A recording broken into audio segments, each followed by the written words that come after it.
आपण पाहताय शिंदखेडा माझा टीव्ही न्यूज, जे सत्य तीच बातमी।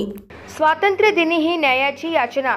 जळगाव येथील द पीपल्स कोऑपरेटिव्ह बँकच्या खोट्या सह्यांवरून बँकेची फसवणूक, गुन्हा दाखल करण्याची मागणी। सागर ओतारीचे दुसऱ्या दिवशीही आमरण अन्नत्याग उपोषण सुरूच। जळगाव येथील दी जळगाव पीपल्स कोऑपरेटिव्ह बँकेने खोट्या सह्यावरून फसवणूक केलेल्या प्रकरणात अद्याप गुन्हा दाखल होत नसल्यामुळे सागर ओतारी यांनी सुरू केलेले आमरण अन्नत्याग उपोषण सलग दुसऱ्या दिवशीही सुरूच आहे। स्वातंत्र्य दिनासारख्या राष्ट्रीय सणाच्या दिवशी नागरिकांना न्यायासाठी उपोषणास बसावे लागणे हे पोलीस प्रशासनासाठी नामुष्कीचे ठरत असल्याच्या प्रतिक्रिया सर्वसामान्य जनतेतून उमटत आहेत। माननीय उच्च न्यायालयाने बँकेची याचिका फेटाळल्याने गुन्हा दाखल करण्याचा मार्ग झाला होता मोकळा।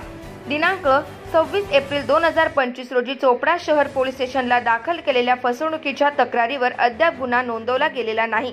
याबाबत उपोषणकर्ते सागर ओतारी यांनी शिंदखेडा माझा टीव्ही न्यूजशी बोलताना सांगितले। मच्छिंद्र कोळी, प्रतिनिधी, चोपडा तालुका। शहर पोलीस स्टेशनच्या बाहेर आपण अन्नत्याग आंदोलन करत आहात, काय मागणी आहे?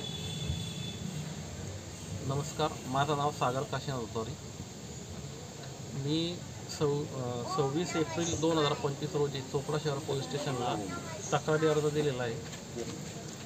जळगाव पीपल्स कोऑपरेटिव्ह बँकेने माझ्या कर्ज मागणी अर्जावर खोट्या सह्या करून कर्ज मागणीचा प्रस्ताव दाखवलेला आहे, ज्या सह्या मी केलेल्याच नाही आहे। तर त्या सह्यांचं परीक्षण होण्यासाठी मी तक्रारी अर्ज दिलेला आहे इथे की बुवा त्यांच्यावर गुन्हा दाखल करा आणि ते चेक करा सगळं की सह्या कोणी केलेल्या आहे, कोणाच्या सह्या आहे, काय केलेलं आहे असं।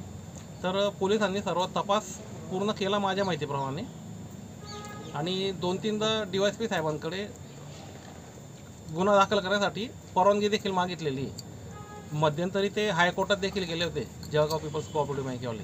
हायकोर्टाने देखील त्यांचा रिट पिटिशन नाकारलेली आहे। आता रिट पिटिशन नाकारल्यानंतर तरी मला असं वाटलं होतं की ते गुन्हा दाखल करतील पोलीस असं, परंतु रिट पिटिशन नाकारली, तपास पूर्ण झाला तरी देखील पोलिसांकडनं मला काही लेखी उत्तरही मिळालं नाही, गुन्हाही दाखल केला नाही त्यांनी आणि काहीच नाही। फक्त तोंडी आश्वासन देत राहिले, करतोय थांबा। त्यामुळे आज आता जवळपास 4 महिने झाले मला उपोषणाला बसावं लागलं। आज माझा उपोषणाचा दुसरा दिवस आहे।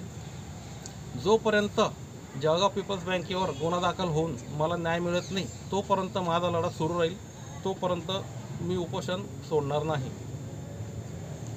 आतापर्यंत कोणते अधिकारी भेटायला आले का तुम्हाला? मला फक्त सावे साहेब भेटायला आले आणि काही आपले पोलीस कर्मचारी जे PI चोपडा शहर पोलीस स्टेशन सावे साहेब भेटायला आले, बाकी कोणी भेटायला आलेलं नाही।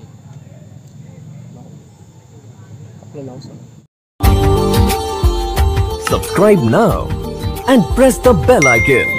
Never miss an update.